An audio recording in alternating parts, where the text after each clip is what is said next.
I had been with the wealthy Delacroix family for 5 years. Just one day before our engagement, she lost her memory in a car accident. I took care of her carefully, hoping she would remember our shared memories.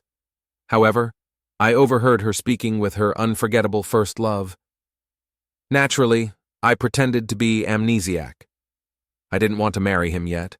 Only when I truly gave up on her and completely disappeared from her life would I be able to leave. But then, one day, she showed up at my doorstep in a wedding dress, crying and pleading, "Ethan, will you marry me again?" When Sophia opened her eyes, I leapt to my feet with joy. "Sophia, you're awake!" I exclaimed, filled with relief. The doctor had said she might never regain consciousness, so I'd barely slept, terrified of missing any news. Seeing her open her eyes was a moment of pure relief. My throat tightened with emotion. I clumsily reached out and took her hand. "How do you feel? Is there any pain?" But Sophia's words cut through my joy. "Who are you? I don't know you." Her cold tone stunned me, and I could hardly believe what I was hearing. Forcing a smile, my voice trembled as I tried to reassure her. "Sophia, please don't joke like that. I'm your fiancé, Ethan." Sophia's beautiful eyes revealed a flicker of disbelief. Without warning, she pulled her hand away from mine and glared at me, angry. "Don't lie to me. My fiancé is Lucas." I froze in shock. Lucas. His name surfaced in my mind. He had been Sophia's former fiancé. The Lin and Mang families had once been engaged, their statuses perfectly matched. Everyone had assumed they would be together forever. But then, Mang's family had gone bankrupt, and the engagement had been abruptly broken off, leaving everything unsettled. As I tried to make sense of Sophia's words, my eyes fell on the ring on her finger. It caught the light. "No, Sophia, look, we're already together." I pulled her hand gently, hoping she'd see the truth, but she seemed even more agitated. I struggled to explain, but Sophia's expression grew more impatient. In a swift motion, she threw the ring to the ground. Her gaze was cold as she spoke slowly, word by word. "I don't care who you are. Get out. Now. I only want Lucas." The doctor had explained that Sophia's memory loss was a result of the trauma from the car accident. Yet, this was the 5th time she had asked me to leave the hospital room. Behind the door, I could hear her voice rising in anger. "Get out! I don't want to see you!" Her friends stood nearby, exchanging confused glances.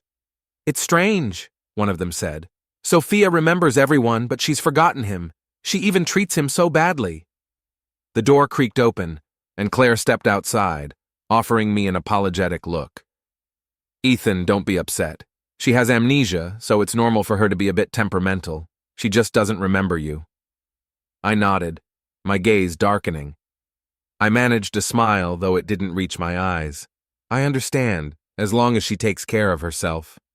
Claire hesitated for a moment, then spoke softly. "What about bringing Lucas here? Don't get me wrong, but the doctor said it might help stabilize her emotions and speed up her recovery." Her voice wavered, as if she knew how awkward the suggestion was. After all, I was Sophia's fiancé, and she was offering to bring the man who had stolen her heart. I didn't respond immediately. Instead, I turned to look at Sophia through the window. She lay there, wrapped in bandages, her eyes swollen from crying. Her voice echoed faintly from inside. "I just want Lucas bring him to me." The Delacroix I once knew, always so proud, now sounded fragile and sorrowful. After a long pause, I spoke, my voice strained. "All right." I entered the room once more. This time, Sophia was unusually calm. She looked me over quietly and then spoke in a soft, almost detached tone. "Ethan, why would I want to marry you?" "Because we're in love. Because you once loved me," I replied. I opened my mouth to say more, but my words caught in my throat.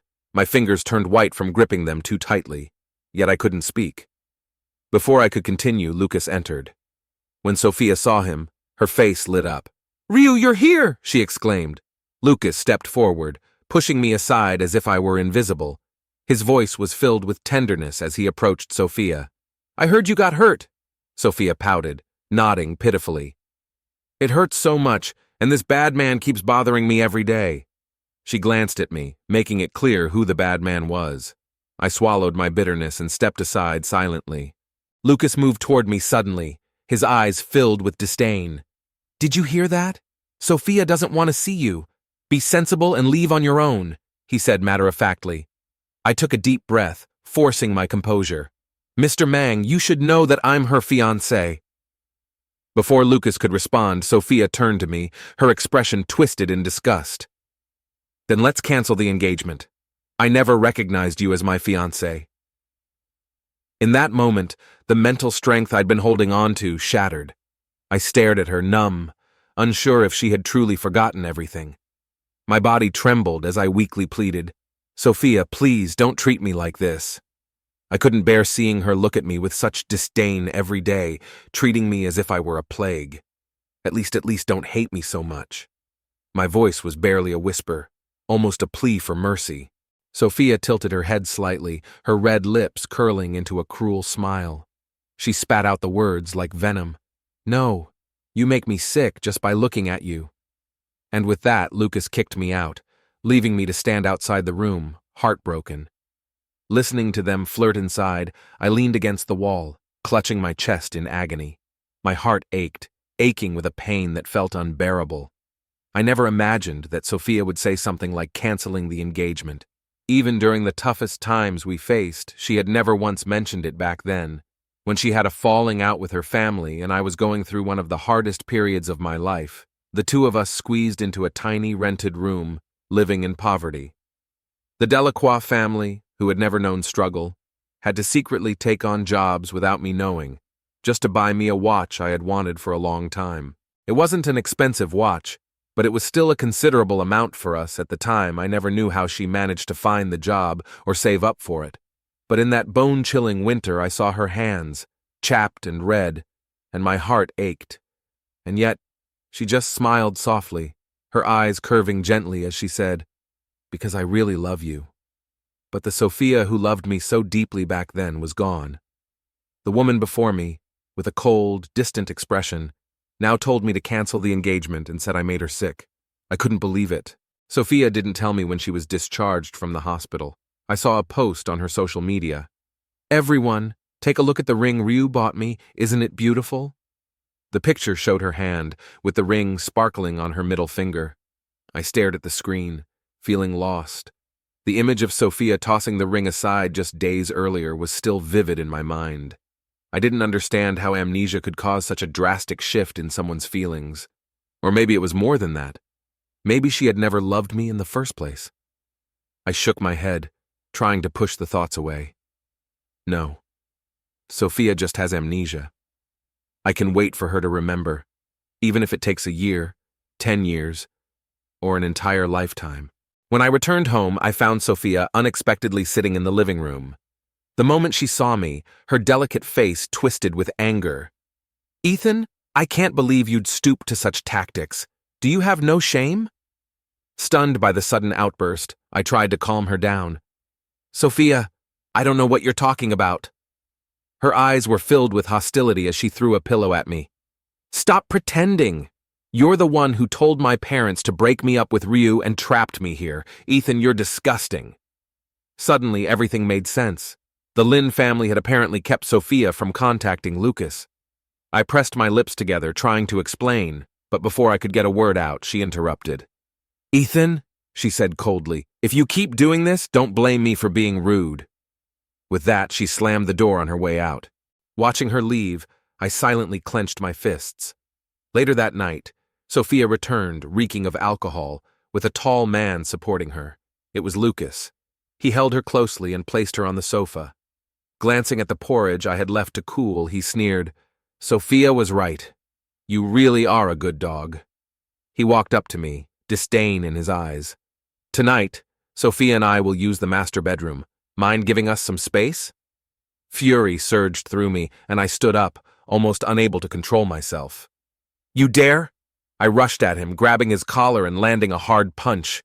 How dare he take advantage of Sophia's memory loss? Lucas staggered back, groaning in pain, but it wasn't him who shouted. It was Sophia, sitting on the sofa. I hadn't even realized she had woken up. She struggled to stand, trembling with anger, and slapped me hard across the face. My cheek burned with pain as I turned away, shocked. I looked at Sophia, hoping for some sign of sympathy, but there was none. She gritted her teeth, her face filled with hatred. "How dare you hit Ryu? Who gave you the right?" "This slap," she said, "was to repay him." My throat tightened, and I couldn't find the words to respond. Sophia carefully helped Lucas up, and leaving me standing there, said, "Ethan, I really don't want to see you. Can't you just die?" With that, the two of them went upstairs, and for some reason I could hear their intimate sounds clearly from where I sat on the sofa, broken and heartbroken. I muttered to myself, "Sophia, you'll regret this." I went into the study, struggling to hold back my tears. On the desk lay a wedding dress. Sophia had once said she wanted the most unique wedding dress in the world when she married me. So, 2 months ago, I began designing it. I hired the best teacher, and every stitch was sewn by hand. My hands trembled as I touched the RL design on the dress, and tears blurred my vision. We had been so close to getting married. The man she had once protected so fiercely was me. The next morning I went to the kitchen to make her some hangover soup. Sophia often suffered from headaches after drinking too much, so I'd consulted an old Chinese medicine doctor and brewed the best soup for her. I waited for a long time, but Sophia didn't come downstairs, so I went upstairs and found her standing in the study. She was silently gazing at the wedding dress, her long hair falling over her face, hiding her expression. I was stunned. Did she remember something? Suppressing my excitement, I spoke softly. "Sophia, what's wrong? Does your head hurt?" She looked up at me, her face completely emotionless. "What is this?" I let out a breath, following her gaze. "This is the wedding dress." I had designed the wedding dress when we were about to get engaged. Sophia had told me she wanted something unique. As I spoke, I felt my throat tighten. "Sophia, please remember," but she didn't say anything. I thought for a moment she might be moved, but then she looked at me and coldly asked, "Are you done?" I was stunned. Before I could react, she grabbed a utility knife and swiftly slashed at the wedding dress. Her movements were quick and filled with unmasked hatred. By the time I realized what was happening, the dress had been ruined beyond recognition. Only then did Sophia laugh, a dark, mocking laugh.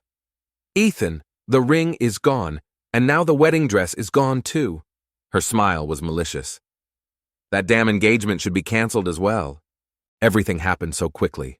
I closed my eyes, feeling an overwhelming exhaustion. Forcing a weak smile, I turned and walked away.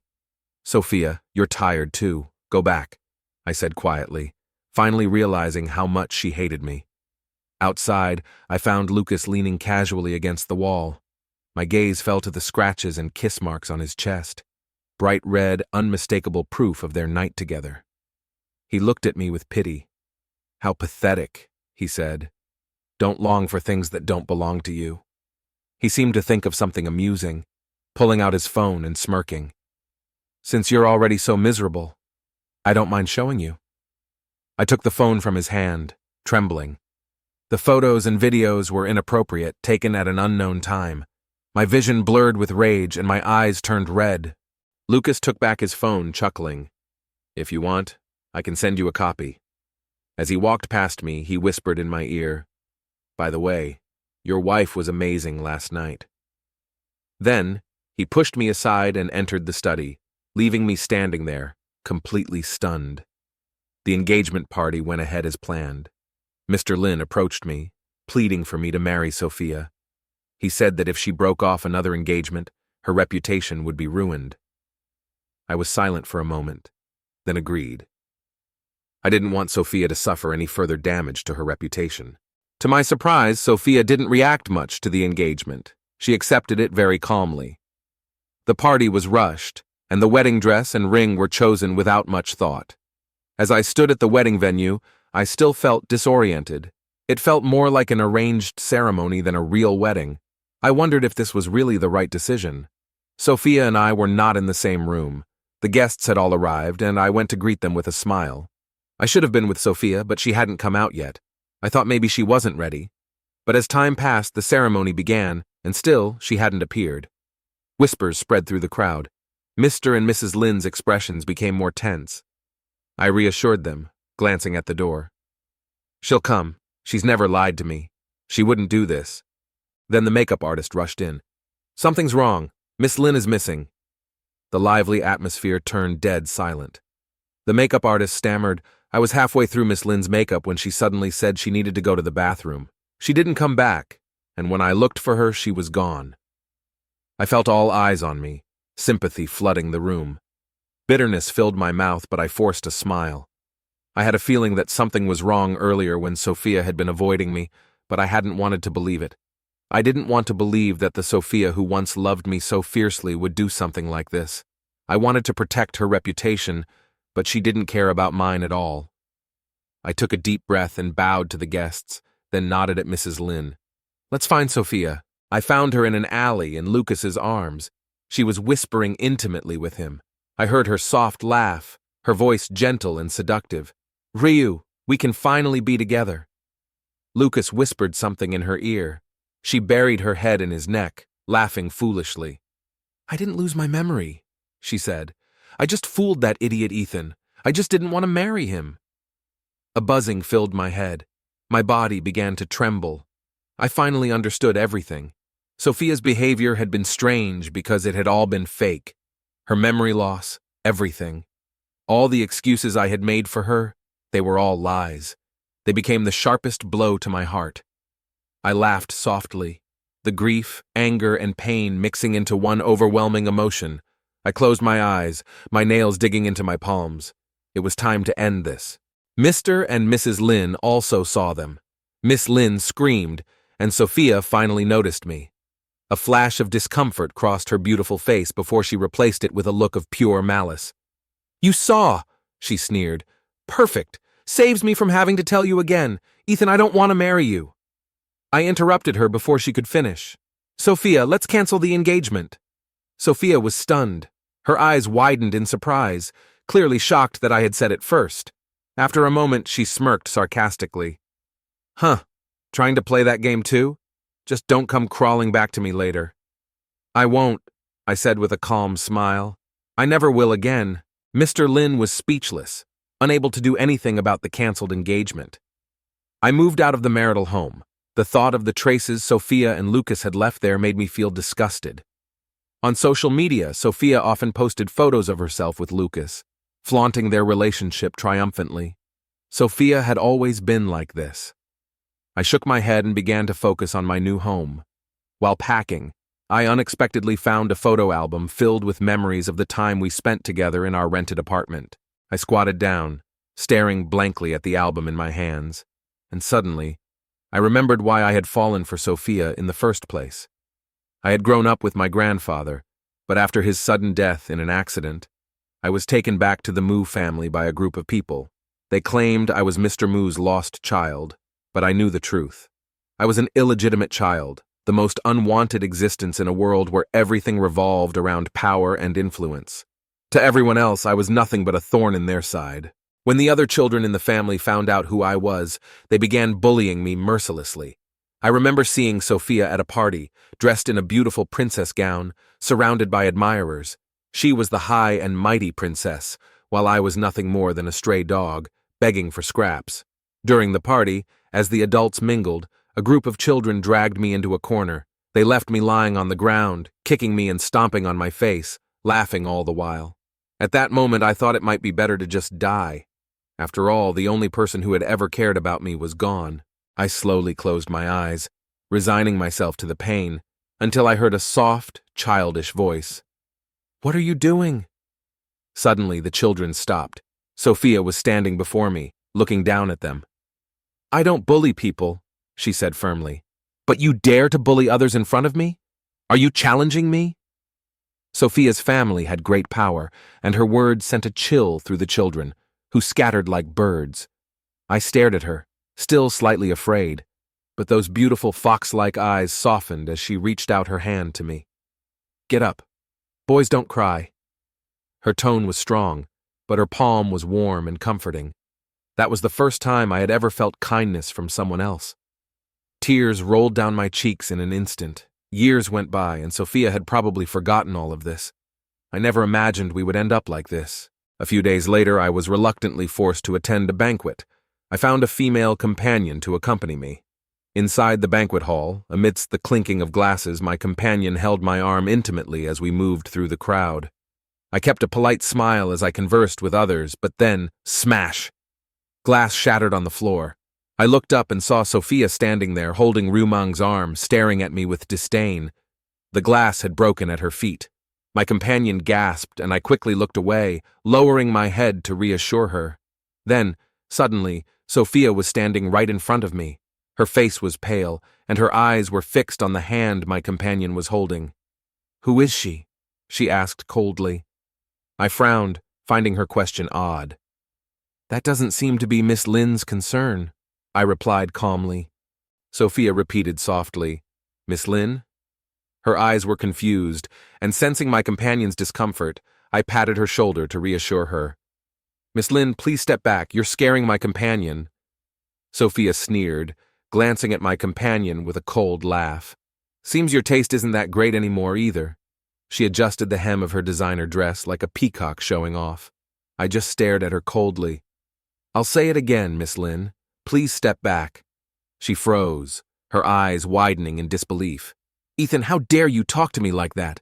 My patience had finally worn thin. I exhaled, speaking clearly. "Sophia, I think you've forgotten how badly things ended between us. Don't show up in front of me again, and you better not make me hate you even more." With those words, I took my companion's hand and walked away. Out of the corner of my eye, I saw Sophia standing there, looking confused, while Ryu Meng seemed to breathe a sigh of relief. The banquet continued, but Sophia was nowhere to be found. I didn't care anymore. That evening, when I got home, I received a phone call. The background noise was loud, and then a haughty female voice rang out, "Hey, Ethan, come pick me up." It was Sophia. I frowned. If there's nothing else, I'm hanging up. "Ethan, how dare you hang up on me?" Her voice was drunken and clingy, whining, "I'm drunk, my head hurts." I sighed deeply. "Sophia, go find Lucas if you're having a problem. Don't bother me." Just then, a stranger's female voice grabbed the phone. "Sorry, dude, this lady's had too much to drink and is bothering you." Sophia's voice continued to shout from the other end, "No, it's Ethan, it's Ethan." After some chaotic noise, the line went quiet, and I heard Sophia's soft voice. "Ethan, do you still love me?" She must have been really drunk. Hearing that, I almost laughed out loud. "How could I?" I replied harshly. "Just seeing you makes me sick." The line went silent, and I could only hear shallow breathing. I felt nothing but annoyance. Expressionless, I hung up the phone. I had heard from others that Sophia hadn't contacted Lucas for several days, but that didn't surprise me. Sophia had always been like this, kicking people away when she got tired of them. But then I saw her photo on social media. She was in a room smiling brightly with the caption, "Reconciled." I didn't understand what that meant, but the room in the background looked very familiar. I frowned. It was the marital home I had listed with the real estate agent. Why did Sophia buy it? Could it be to commemorate her relationship with Lucas? Late that night, as the rain poured heavily, there was a soft knock on the door. I got up and opened it, surprised to see Sophia standing there, drenched from the rain, her small body trembling slightly. My eyes fell on her clothes, and I was taken aback. I immediately recognized the wedding dress she was wearing, the one I had painstakingly sewn by hand, the same one she had slashed to pieces. Yet, miraculously, it was now perfectly intact. On closer inspection, I could see that some of the stitches were clumsy, as if sewn by a beginner who was still practicing. "Ethan." Sophia's voice sounded thick with a nasally tone. Her makeup was a smeared mess, and the once exquisite Delacroix appearance now looked utterly disheveled. "Ethan," she called again, her eyes filled with tears. "I shouldn't have done those things before. Can you give me another chance? I love you so much. Ethan, will you marry me again?" I silently observed her, the Sophia who once smiled so brightly in our little rented apartment merging with the one standing before me. Yet my heart felt nothing. No anger, no resentment, just emptiness. I realized in that moment that I truly no longer loved her. Sighing softly, I walked to the bathroom, grabbed a towel and tossed it toward her. Her eyes lit up, a spark of hope flickering in them, but I spoke slowly.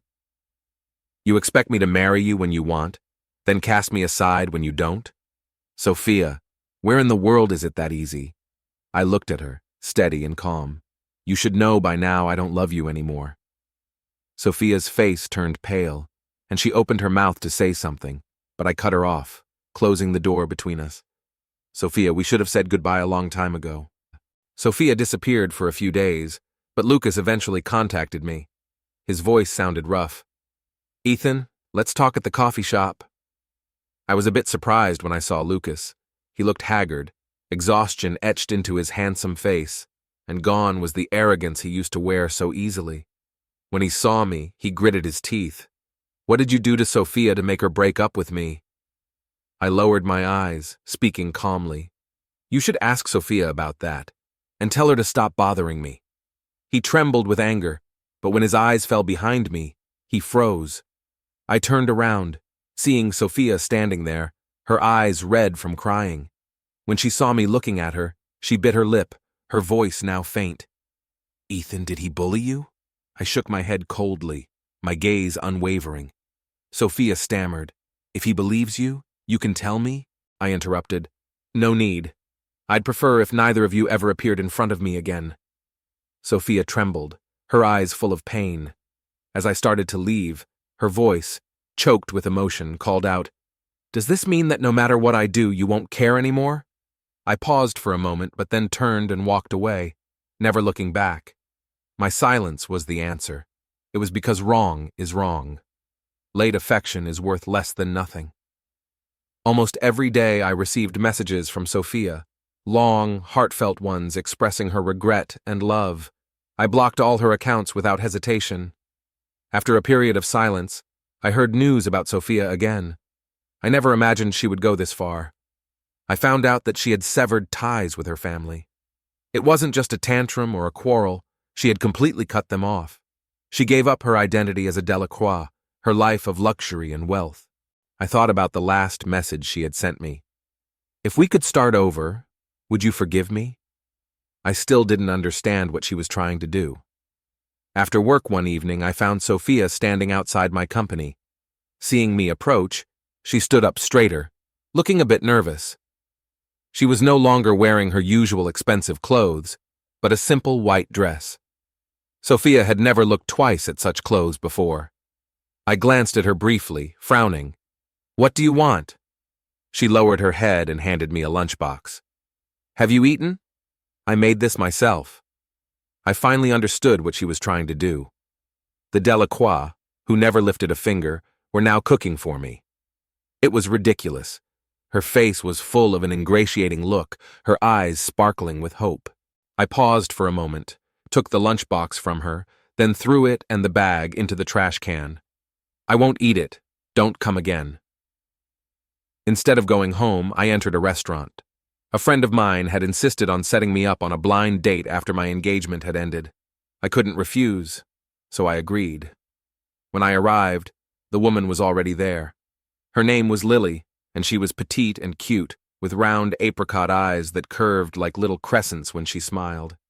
Ethan, you must be Ethan, right? She asked in a sweet voice. I smiled and nodded. Her playful and interesting way of speaking helped lift my mood, and by the end of dinner, I felt much better. When we said goodbye, Lily cheerfully handed me a note. If I'm your dream girl, please light up the signal for me.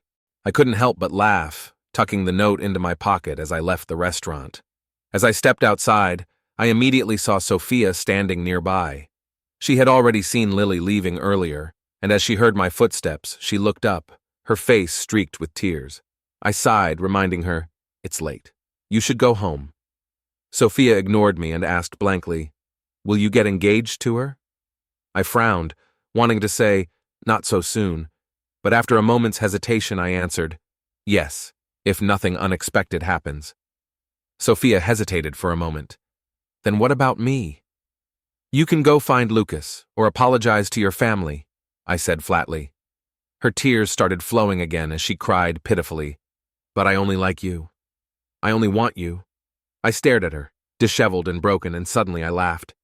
It's disgusting to hear you say that. Let me tell you this, Sophia. Even if I marry a dog, it would be better than being with you. "I would never marry you, Sophia." It felt as though all her hopes shattered in an instant. Sophia's eyes slowly dulled, and not wanting to see her anymore, I turned and left the place.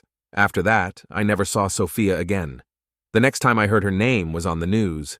The announcer's voice was unusually gentle as she reported, "The long-missing Miss Sophia from the Lin family was found dead at home this morning. The cause is suspected to be suicide." Meanwhile, I, with my new bride, had already started a new chapter in my life. Sophia's side story. Ethan likes me. I've always known. It was obvious to me, from the way he looked at me and his clumsy behavior. I'd caught him stealing glances at me more than once. So obvious, so very obvious. Although I never fully understood why he liked me, I didn't dislike him. In fact, I found his efforts to please me amusing. After all, even though his family background wasn't the best, he was handsome enough.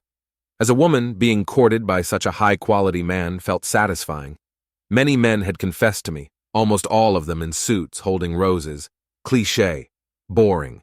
But Ethan, his love letter was almost soaked with the sweat from his palms. I found it funny, and on impulse I agreed to be with him. The day I agreed, Ethan cried and laughed, spinning me around in excitement. He said he would never let me regret choosing him. Of course, I never regretted anything. Ethan treated me better than anyone besides my parents. Well, maybe even better than my parents. He often worked part-time jobs, saving every penny just to buy me gifts. I'd tell him I didn't need them, that I could buy plenty with my own money. But Ethan just said that as my boyfriend, it was his duty. And then he would cry, feeling that he had wronged me. What a fool, I thought. No one could be a more perfect boyfriend than him. Even though I didn't love him, after graduating from college, he said he wanted to start a business to earn money for me to spend. I thought he was an idiot, but I was bored, so I played along with him. Since I didn't love him, I severed ties with my family and squeezed into a tiny rented room with him. Ethan was amazing. He truly was worth it. During our hardest times, he spent all his earnings on me, never buying anything for himself, this fool. I couldn't stand his pitiful yet silent demeanor, so I lowered myself to get a job. The result of working was that my hands, which I had always taken care of, were now red from the cold, frozen and raw. I was angry, but when I saw Ethan's teary, grateful face, it didn't seem like a loss. Later, I met Lucas Mang. He cried, saying he couldn't live without me, that he truly loved me. Yes, Lucas Mang and I were meant to be together, but we were kept apart by our families. From that day on, I continued seeing him secretly until the day I got into a car accident. It was incredibly painful, and when I opened my eyes again, I found myself staring at Ethan's worried face. I no longer wanted to be with Ethan, but I didn't have the courage to say it. So I came up with a good plan. I pretended to have amnesia. There's a term in medicine called selective amnesia. I pretended to remember everyone except him. Ethan looked so sad, and I felt guilty, but I had no choice. I wanted to be with Lucas Mang. I didn't understand why Lucas Mang didn't visit me often, but I saw Ethan every day. He made soup and cooked for me, trying to make me happy. He even stayed up all night during the first few days after I woke up. The more he did this, the guiltier I felt, so I deliberately scolded him, trying to push him away. But Ethan never left. On the day of the engagement party, Lucas Mang suggested a plan: pretend to agree to the engagement, then run away at the last minute. That way, Ethan would discover that I wasn't really amnesiac. He would stop bothering me.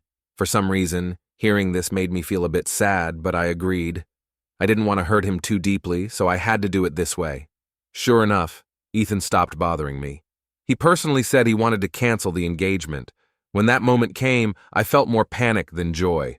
I began to wonder if my decision was really the right one. I truly felt heartbroken when Ethan entered the venue with another woman. Even though I knew I shouldn't care, I couldn't help but question him. He said he hated me.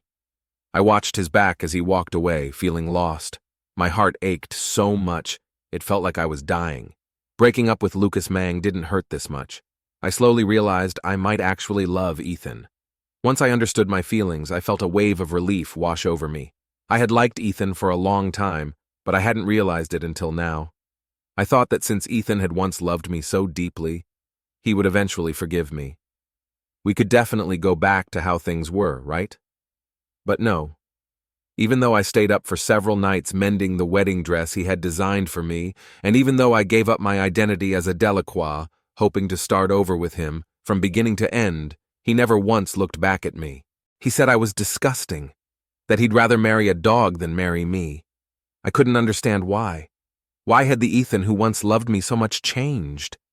It seemed like he didn't love me anymore. I couldn't believe it, until I saw him with another woman, a gentle smile on his face. That was when it hit me. Ethan truly didn't want me anymore. It was me who had lost him, by my own hand.